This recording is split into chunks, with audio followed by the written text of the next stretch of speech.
Hey Scorpio, welcome to your weekly reading for October 27th to November 3rd. I am Charlene Lizette. Whether you are new or whether you are returning, a massive thank you to you. Either way, I hope you click subscribe and become a part of our collective. All right, whoa, okay. Scorpio, 7 of Pentacles, 9 of Swords, the Sun, the Ace of Wands. Whatever woes, whatever obstacles, fears, illusions, disillusionment that you had showing up with respect to your finances, with respect to your career, with respect to whatever goals you have, and honestly, like to a certain degree, platonic goals as well, or spiritual goals or evolutionary goals that have to do with your money. So this could be like, for some of you, you maybe wanted to change into a career where there was more occult practices, but then you were like, sure, how am I going to make money doing that? Or this could also manifest with respect to like, you know, you wanting to open a whole new world with respect to your career, but then you're afraid about like the power imbalances or the implication, what the hell? The implications. How? English is my second language. I don't even know the implications. What the frick was that? Oh my God, that's embarrassing. The implications of running your own business, taxes, you know, like that kind of stuff, the things that we learn and we grow with, right? So with respect to this worry, LOL, okay, 2 times now we have this worry energy showing up, also in the 9 of Swords as well, and also in the Moon as well. There is an indication here that just because we worry, it doesn't mean it's going to change what's happening, right? I could sit here and tell you guys, I'm so worried. You guys, I'm so bloated. My tummy's been really bothering me. I've, you know, had these weird tummy aches. But what's that going to do for me? Worrying is not going to do anything. Instead, what I could do is get disciplined, get structured, clean up my diet, pay attention to what foods I'm eating that could be triggering it. Like I know popcorn is a big trigger for me, but I love popcorn. So I got to be mindful of how much, especially if I'm mixing it with like a fizzy pop, right? Like, do you see what I'm saying? Like those are the things to pay attention to, the actual tangible things that you can do, Scorpio, instead of worrying and getting so up in your head that then you don't take any action. You got to learn how to create some sort of balance with respect to that. We have worry. I'm learning that worry doesn't change an outcome. Then we have Capricorn showing up here as a reminder for you, Scorpio, to stay disciplined, to stay structured, to stay focused on the ultimate goal, the ultimate desire, the outcome that you seek.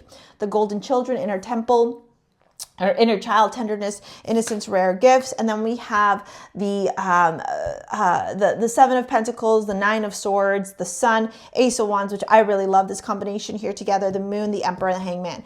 Holy cow, I just realized too, what the flip? 4 major arcana this week. This week is not going to be a week to forget. Like this isn't going to be a week that we're just going to shove under the rug day-to-day things. No, sirree. This is big.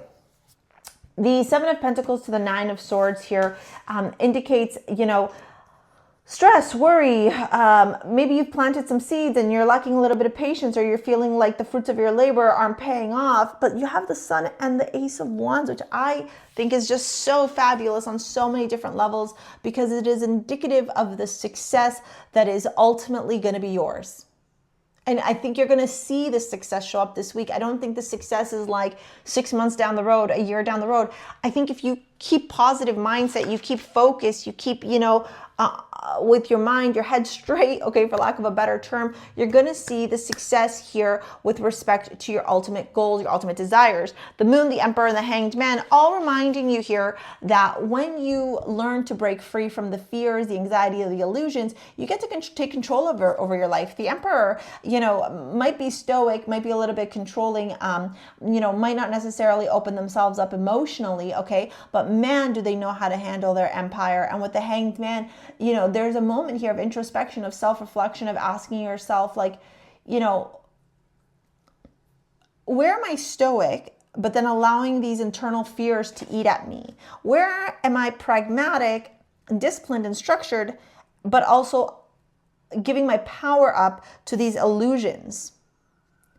Capricorn energy is the goat. You know, it's the sea goat. My guy, he climbs. He doesn't give up.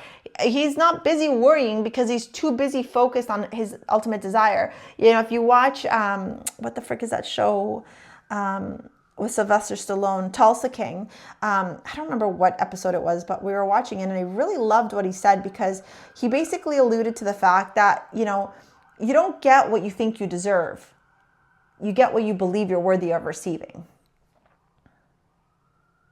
You could do all the amazing things in the world, but if you believe that you just deserve to be, you know, mistreated, failure, you don't deserve to be wealthy, you deserve to financially struggle, then that's all you're going to experience, right? So it's a big lesson here, Scorpio, especially with respect to your mindset, all right?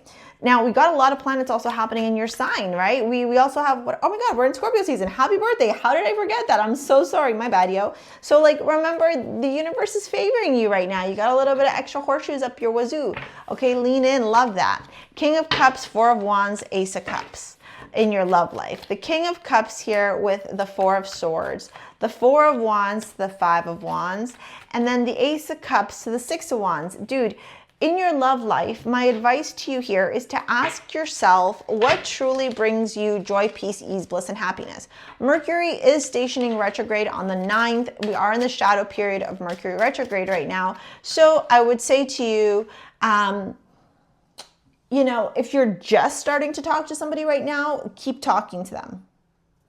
Don't like be quick to jump into a relationship. If you've been talking to somebody for a while, this could be an opportunity for you guys to really reassess, review your relationship and see where it's going. And then if you are in a relationship right now, there's an opportunity here to really retreat and take some time for yourself. Even exhaustion, depletion, drained energy, long journey, right?